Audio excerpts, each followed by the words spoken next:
솔로몬의 잠언이라. 지혜로운 아들은 아비를 기쁘게 하거니와 미련한 아들은 어미의 근심이니라.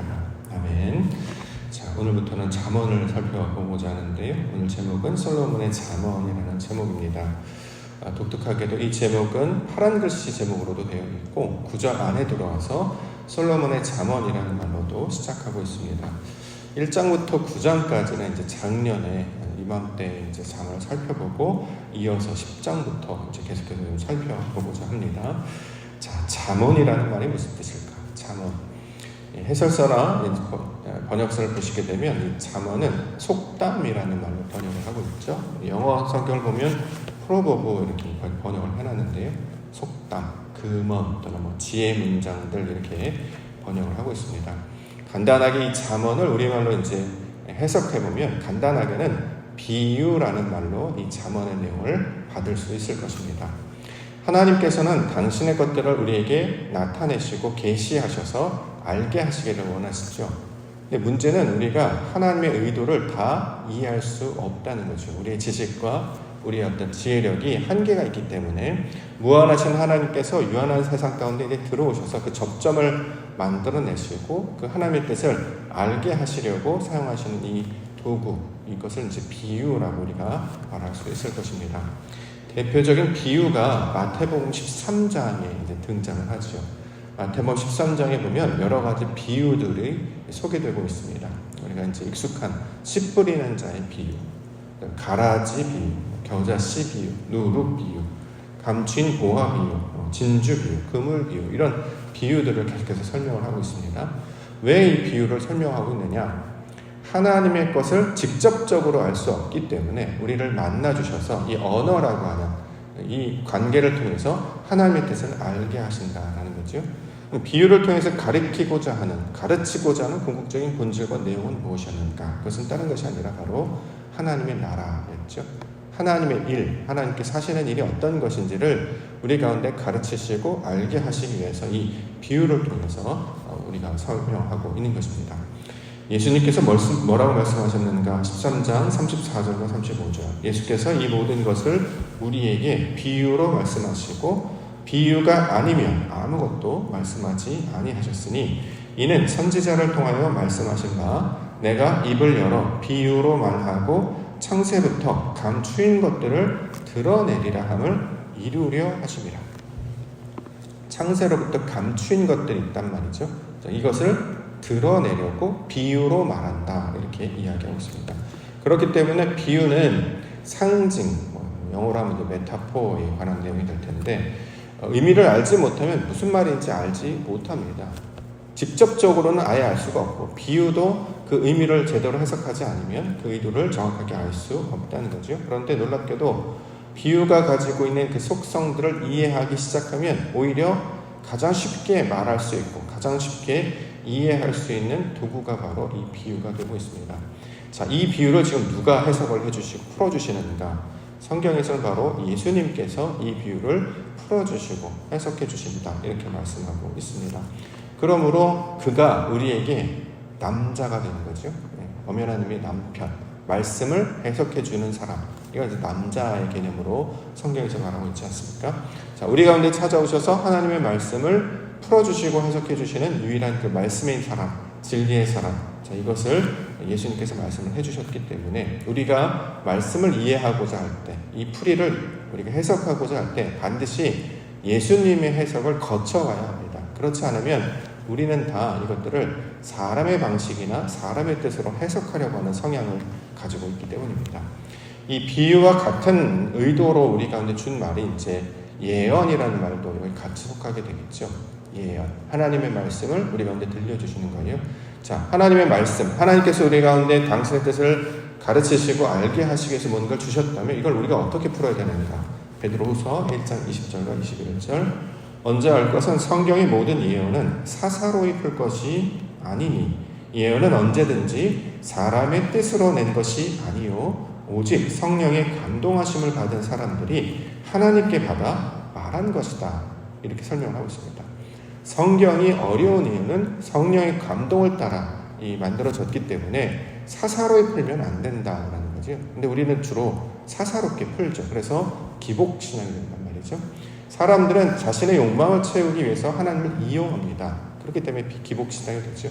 그러니까 이제 문제는 뭐냐면, 그러면 하나님을 아는 것에는 한 걸음도 한 뼘도 나아갈 수가 없게 된다는 거죠. 자, 그렇기 때문에 수천 년 동안 율법이 주어지고 성전이 나타났음에도 불구하고 유대인들이 하나님을 제대로 알지 못하고 있었습니다. 어떤 것이 하나님의 일인지, 어떤 것이 하나님의 뜻인지를 분별하거나 깨닫지 못하고 있었던 거죠. 그래서 이 땅 가운데 진리를 가지신, 그 말씀을 해석하시는 그리스도 예수께서 찾아오셔서 하나님의 말씀, 율법을 풀어주시고 해석해주시는 일을 이 복음서를 통해서 우리 가운데 가르쳐주고 있는 것입니다. 자, 오늘 이제 그 잠언, 비유에 관한 내용들을 우리가 이제 연약하지만 해석의 한계를 갖고 있는 상황이지만 그래도 우리가 이제 그런 연습들, 해석하는 연습들을 통해서 하나님 말씀을 살펴보고 하나님의 뜻 가운데 나아가기를 원합니다. 자, 그래서 우리가 해야 되는 일, 말씀을 사사로이 풀지 않게 하옵소서. 성령께서 우리에게 감동을 주셔서 이 말씀의 의도가 무엇인지를 깨달아 알게 하여 주시옵소서. 자, 이것들을 늘 붙잡고 상황 가운데 나아가야 할 것입니다. 이 말씀을 푸는 연습을 성령의 감동을 따라 하시는 분들 익숙해지시면 점점 세상의 것들도 해석할 수 있는 능력들이 생겨요. 그렇죠. 늘 우리가 세상에서 어떤 일이 벌어지면 우리에게 벌어진 대부분의 일이 오해잖아요. 오해. 본질이 그게 아니고 팩트가 그게 아닌데 자기식대로 판단한다는 거죠. 분명히 어떤 말을 전하면 그 전한 자의 의도가 담겨져 있어요. 원래 이런 말을 하려고 비유를 읽었습니다. 근데 사람들은 이 말을 제일 먼저 듣지 않죠. 아예 듣지 않아요. 자기 말을 하려고 이용을 하죠. 무슨가 내가 이야기를 하려고 딱 시작하면 나도 그런 적 있었어 하면서 내 얘기, 자기 얘기를 막 늘어놓죠. 대부분 이제 기도가 우리가 그런 식으로 하죠. 하나님께서 당신의 소리를 들으라고 기도를 말씀하셨더니 기도 간구하는 거는 막 떠들어대고 막 말하는 거예요.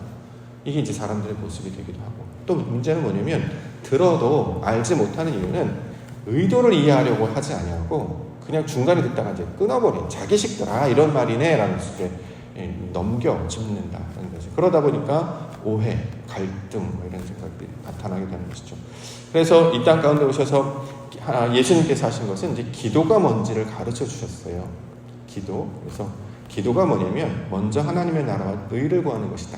뜻을 구하는 것이다. 이렇게 이제 가르쳐 주셨단 말이죠. 그래서 기도는 하나님께서 나에게 어떤 걸 가르쳐 주셨는데, 들려주셨는데 이게 맞나요? 라고 확인하는 작업이었다라고 말씀을 드렸죠. 그래서 하나님께서 원하시는 것이 바로 이런 뜻입니까? 이걸 우리가 늘 점검해 나가는 거예요. 그러면 이 태도를 갖고 있는 분들은 대화를 할 때도 같은 태도를 취합니다. 무언가 이야기를 하면 그 의도가 뭔지를 계속 이해하려고 이제 애를 써요. 이해하려고 하다가 뭔가 내가 잘 이해를 하고 있는가를 확인받으려면, 자, 그러면 제가 이해한 것이 맞는지 한번 확인해 주세요. 그래서 이렇게 하신 의도로 말씀하신 건가요? 그러면 맞아요. 이렇게 이제 설명하는 것과 똑같죠. 마치 선생님이 아이들에게, 학생들에게 뭔가를 가르치고 나서 그 의도대로 이해하고 있는지를 확인하는 것을 시험이라는 걸 통해서 우리가 이제 점검하듯이, 똑같이 우리도 신앙 가운데 늘 말씀을 만나고 상황을 만나면 이게 하나님의 의도대로 내가 이해하고 받아들인 것이 맞습니까? 라는 것을 늘 확인하며 나아갈 수 있어야 할 것입니다. 그러면 점점 더 듣는 자가 되고 하나님의 뜻을 받는 자가 되고 깨닫는 자가 된다라는 거죠. 그래서 말씀을 하나님의 뜻으로 이해하게 하옵소서. 하나님의 의도대로 받아들이게 하옵소서. 예수님께서 우리에게 가르쳐 주신 대로 사람의 뜻으로 받지 아니하고 하나님의 뜻으로 받게 하여 주시옵소서. 이렇게 마음 가운데 나아가는 믿음의 성도님들과 교회가 되기를 원합니다. 자, 이처럼 하나님이 주신 것을 아버지의 의도대로 이해하려고 하는 자를 뭐라고 하느냐? 지혜의 자다 이렇게 얘기합니다. 본문에는 지혜로운 아들 이렇게 설명하죠. 자, 그 다음부터 잘 보겠습니다. 지혜로운 아들은 아비를 기쁘게 하거니와. 자, 지혜로운 아들은 아비를 기쁘게 하거니 미련한 아들은 어미의 근심이다. 그냥 큰 줄기를 이제 먼저 거시적으로 보죠. 두 아들에 관한 이야기를 하고 있습니다. 지혜로운 아들과 미련한 아들. 자, 그러면 성경에서 말하는 지혜로운 아들은 어떤 자를 가리키는 말일까? 그래서 신약에 보시면 예수님께서 두 아들에 대한 비유들을 설명을 하십니다. 마태복음에 보면 21장에 그러나 너희 생각에는 어떠하냐? 어떤 사람에게 두 아들이 있는데 맏 아들에게 가서 이르되 예 오늘 포도원에 가서 일하라 하니 대답하여 이르되 아버지 가겠나이다 하더니 가지 아니하고 둘째 아들에게 가서 또 그와 같이 말하니 대답하여 이르되 실소이다 하였다가 그 후에 뉘우치고 갔으니 그 둘 중에 누가 아버지의 뜻대로 하였느냐? 이르되 둘째 아들이니이다. 예수께서 그들에게 이르시되 내가 진실로 너희에게 이르노니 세리들과 창녀들이 너희보다 먼저 하나님의 나라에 들어가리라. 자, 누가 지혜로운 아들입니까? 둘째 아들이라는 거예요. 왜냐하면 둘 다 노라고 했거든요. 싫어요, 안 가요, 아니요 이렇게 얘기했단 말이죠. 근데 둘째 아들은 마음을 돌이켜서 아버지의 뜻대로 갔다라는 거예요. 뭐가 지혜라고요?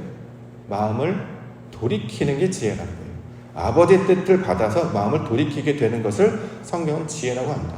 우리는 다 싫어요를 합니다. 마치 아이들이 뭐 하라 그러면 싫어, 안 해 이런 것처럼 부정적이에요. 우리는 다 받지 않아요. 듣지 않아요. 네, 거부합니다. 그런데 돌이키는 것을 성경은 지혜다 이렇게 얘기한다는 거죠.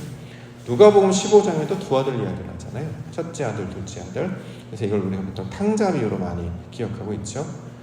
둘째 아들이 아버지 재산을 받아서 집을 떠났습니다. 그렇죠? 첫째 아들은 계속 집에 머물러 있어서 계속 일을 했습니다. 누가 지혜로운 아들이라고 이야기합니까? 둘째 아들이 지혜롭다라고 이야기하죠. 왜 그렇습니까? 그가 돌이켜서 아버지의 집으로 돌아왔기 때문에 이렇게 얘기하죠. 누가복음 15장 17절부터 이에 스스로 돌이켜 이르되 내 아버지에게는 양식이 풍족한 품꾼이 얼마나 많은가? 나는 여기서 줄여 죽는구나. 내가 일어나 아버지께 가서 이르기를 아버지 내가 하늘과 아버지께 죄를 지었사오니 이러면서 돌아옵니다. 돌아와요. 자신의 생각에 맞다고 생각해서 집을 떠났다가 이게 아니구나 라고 해서 돌아온답니다. 이걸 뭐라고 하느냐? 지혜롭다라고 하는 거죠. 아버지 집에 머물러 있던 첫째 아들은 잔치를 베풀었어도 화를 내면서 들어가지 않았죠. 아버지에게 대답하여 이르되 내가 여러 해 아버지를 섬겨 명이 없기를 없거늘 내게는 염소 새끼라도 주어 나와 내 것을 즐기게 하신 일이 없더니 이렇게 왜 이런 일을 하느냐? 그랬더니 아버지가 뭐라고 얘기했느냐? 내 동생은 죽었다가 살아났기 때문이다. 내가 잃었다가 얻었기 때문이다. 그러므로 우리가 즐거워 기뻐하는 것이 마땅하다. 자, 지혜를 어떻게 설명하냐면 죽었다가 살아나는 것이 지혜다. 잃었다가 얻는 것이 지혜다. 떠났다가 돌아오는 것이 노라고 얘기했다가 예라고 얘기하는 것을 지혜라고 얘기하는 거예요. 자, 그러면 앞에 있는 것들 우리가 늘 하고 있는 노, 아니요, 싫어요 이런 사람이 하나님께서 주신 것들을 받아들여서 그렇군요 라고 가겠습니다로 바뀌게 되는 거예요. 이걸 지혜롭다라고 이야기한다는 거죠. 어떻게 해요? 그 지혜로운 아들로 저와 여러분들을 만드시겠다라는 것이 성경의 의도가 된다라는 거죠. 그래서 가장 먼저 해야 되는 건 뭐냐면 떠났다가를 먼저 이해를 해야 합니다. 노라고 얘기했었구나라는 걸 자기 이해를 합니다. 집에 같이 있긴 했지만 받아들이지 않죠. 몸은 같이 있지만 듣지 않아요. 첫째 아들이 그랬단 말이죠. 그리고 그 다음에 마태복음에 나왔던 그 아들도 대답은 합니다. 어떻게 보면 아멘이라고 똑같이 얘기하는 것 같아요. 근데 귀를 닫고 마음을 닫고 바라보지 않고 있기 때문에 아무것도 변화가 되지 않는다는 거죠. 자, 그런데 놀랍게도 본문에서는 지혜로운 아들을 말하면서 예수님께서는 지혜로운 아들을 가르쳐 주시면서 돌이키는 자가 되게 하시는 것이 지혜로운 아들로 만드시는 하나님의 사역이다 이렇게 이야기하고 있고 이를 위해서 예수님이 보내심을 받았다. 자, 이렇게 이야기하고 있는 것입니다. 그러면 우리가 점점 돌이켜야 합니다. 어디로요? 아버지의 뜻에 따라서. 아버지의 뜻에 돌이키는 게 뭡니까? 내 것을 부인하고 아버지의 것을 따라 나아가는 것을 말하고 있는 거죠. 자기를 부인하고 자기 십자가를 지고 예수 그리스도를 따르는 것을 지혜로운 자의 모양으로 말하고 있기 때문에 우리가 날마다 어떤 상황이 벌어지거나 말씀을 대하거나 하면 자꾸 사사로이 풀려고 하는 습성들이 여전히 남아있죠. 육신의 반응대로 이걸 막 받아들이려고 하는. 그래서 늘 그것 갖고 판단하고 측정하여서 자꾸 받지 않는 이유로 이것들을 사용하고 있는데 그렇게 하지 아니하고 내 것을 내려놓고 하나님의 것을 받는 연습들을 하기 시작하면 이걸 지혜로운 아들로 만들어가는 내용들로 설명을 하고 있습니다. 그럼 나중에 저와 여러분들은 어떻게 만드시느냐? 아멘 아멘으로 만들어 가신다는 거죠. 원래 예 그렇죠? 아멘 아멘 하게 되지 않습니까? 그럼 그 아멘 네 맞습니다라는 그 단어에서 온 단어가 진리라는 단어와 연결되어 있습니다. 그렇게 되면 점점 하나님의 뜻을 아는 자로 변화되게 될 것이다 라고 성경은 이야기하고 있기 때문이죠. 우리가 오늘 하루를 만나는데 이거 하나님이 주시는 것으로 우리가 받는 거잖아요. 그렇죠? 거기에 예하면서 나아가는 거잖아요. 일어나게 하셨고 깨우시고 어딘가로 가게 하시고 일을 하시고 사람을 만나게 하십니다. 그럼 이걸 다 하나님이 하시는 걸로 우리가 받아들이란 말이죠. 그럼 우리 태도는 하면서 뭘 찾아야 돼요? 감추어진 것이 드러나게 하셨다라고 했기 때문에 그 감추신 것이 뭔지를 알게 하옵소서. 하나님의 뜻이 어디에 있는지를 찾는 것이 우리가 간다는 몫입니다. 마치 보물찾기를 하는 것과 똑같은 날이 된다는 거죠. 그러므로 오늘 하루를 기쁨으로 선물로 받게 될 수 있습니다. 자, 그 다음에 나오는 단어가 이제 미련한 아들이 어미의 근심이라고 이렇게 되어 있는데 원문을 보시면 내용은 조금 다르더라고요. 그러니까 지혜로운 아들과 미련한 아들 이게 뭐랄까 이분법으로 딱 나눠서 이것과 이것을 이렇게 나눈 게 아니라 뒷내용은 사실은 앞에 있는 구절을 다시 부연 설명하는 내용이에요. 성경의 구절이 다 그렇게 되어 있거든요. 앞에 어떤 걸 선포를 하면 그 다음은 그 선포한 내용에 소위 말하는 이제 강론, 앞에 것이 총론이고 뒤에 것은 이제 강론, 사사로 자세한 내용을 풀어놓는 것입니다. 미련한 아들이 어미의 근심이라고 이제 번역을 했는데 여기서는 이 내용은 뭐냐면 말씀을 가르치셔서 말씀을 아는 자가 되게 하다 이런 말로 번역을 할 수도 있어요. 원문을 따라서 원어를 따라 쫓아가면. 그러면 지혜로운 아들이 어떻게 만들어지느냐? 자, 원래 자기 뜻에 있었던 자기 고집, 자기 생각이 머물러 있던 자가 말씀을 받아서 기준이 달라지는 거예요. 말씀으로 기준이 달라져서 거기에 맞춰서 변화되게 되는 것을 가리키고 있다는 거죠. 성경에서 어미라는 개념은 어머니, 우리가 생각하는 육신의 어머니를 가리키는 말이 아니라 마리아를 가리키는 말입니다. 무슨 뜻이냐면 말씀이 없었던 자가 말씀을 갖기 시작하는 거예요. 그걸 이제 믿음이라고 이야기한다는 거죠. 우리가 믿음이 생기지 않는 이유가 말씀이 없기 때문입니다. 약속이 있어야 믿기 시작할 거 아닙니까? 내가 다시 오리라, 내가 너에게 성령을 보내주리라 라는 말씀 들으면 이걸 갖고 있어야 이게 믿음이 된다는 거예요. 뭔가 근거가 있어야 기다리는 자가 되지 않겠습니까? 그가 하실 것을 기다리는 자를 믿음이라고 이야기하기 때문에 그 근거, 말씀으로 우리를 양육하시고 가르치신다라는 내용이 이 미련한 자는 어미의 근심이다 이렇게 이제 설명을 했는데 요거 갖고는 이해가 잘 되지 않아요. 딱 미련한 아들은 뭘 말하는 거죠? 왜 갑자기 어미가 등장하는가 이렇게 이야기한다는 거죠. 근데 이걸 이제 지혜로운 아들의 부연 설명으로 이해를 받게 되면 우리가 어떤 말씀의 변화가 나타나는 그 상황들을 이 구절 가운데 담아서 설명하고 있습니다. 그러므로 비유라고 하는 것은 형식이란 말이죠. 껍데기예요. 그렇죠? 그걸 그대로 받는 게 아니라 그 안에 담겨져 있는 교훈과 의도를 받아내는 거 아니겠습니까? 마찬가지로 성경도 우리가 점점 그런 해석을 하는 연습들을 하고 있기 때문에 마침내 아버지께서 주신 온전한 뜻이 무엇일까? 이것들을 이제 붙잡고 나아갈 때 아버지의 온전한 뜻을 깨닫는 자로 우리가 가르쳐 주실 줄 믿습니다. 우리에게 세상이 비유처럼 다가오죠. 해석이 안 돼요. 왜 이런 일이 벌어지는지.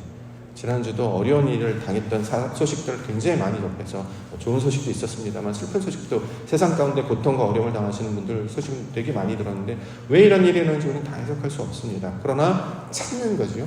그걸 우리 믿음의 백성들에게 맡겨주셨습니다.